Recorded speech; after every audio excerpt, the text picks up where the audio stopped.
ಬೆಳಗಾವಿ ಜನತೆ ಅಥವಾ ಕರ್ನಾಟಕದ ಜನತೆ ಎಲ್ಲರೂ ಪ್ರೀತಿಯನ್ನು ಹಂಚಿಕೊಳ್ಳುವಂಥ ದಿವಸ ಬಂದಿದೆ. ಪ್ರೀತಿ, ವಿಶ್ವಾಸ, ನಂಬಿಕೆ ಉಳಿಸಬೇಕಾಗಿದೆ. ದೇಶವನ್ನು ಒಂದು ಮಾಡಬೇಕಾಗಿದೆ. ರಾಜ್ಯದ ಜನತೆಗೆ ಖುಷಿಯನ್ನು ಕೊಡಬೇಕಾಗಿದೆ.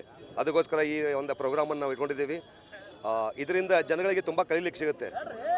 ಬರ್ತಕ್ಕಂಥ ದಿವಸದಲ್ಲಿ ಒಂದಾಗುವಂಥ ಪರಿಸ್ಥಿತಿ ಬರುತ್ತೆ. ಎಲ್ಲರೂ ಒಂದಾಗಬೇಕು. ಕನ್ನಡಿಗರಷ್ಟೇ ಅಲ್ಲ, ಭಾರತ ದೇಶದಂತ ಎಲ್ಲರೂ ಒಂದಾಗಬೇಕು, ಕೂಡಿ ಬದುಕಬೇಕು. ಇದು ನನ್ನ ಉದ್ದೇಶ ಇದೆ. ಅದಕ್ಕೋಸ್ಕರ ಅಂತ ಒಂದು ದೊಡ್ಡ ಪ್ರೋಗ್ರಾಮನ್ನು ಆಯೋಜನೆ ಮಾಡಿದ್ದೀನಿ. ಅದೇ ರೀತಿ ನಮ್ಮ ಕನ್ನಡ ಚಿತ್ರ ನಟರು ನಾವು ಅವರಿಗೆ ಇನ್ವಿಟೇಷನ್ ಕೊಟ್ಟಿವಿ. ಅವರು ಕೂಡ ಬಂದಿದ್ದಾರೆ. ತುಂಬ ಖುಷಿ ಆಗ್ತಾ ಇದೆ.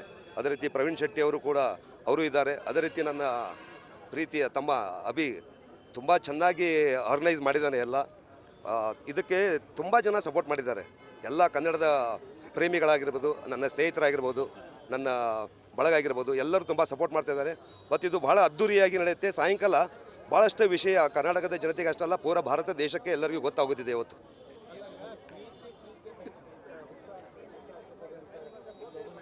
ಹೌದು,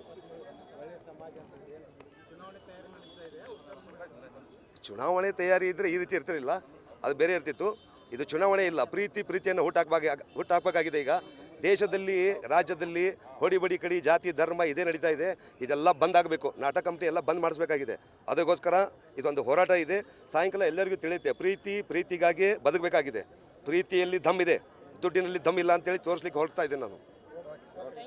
okay, thank you so much.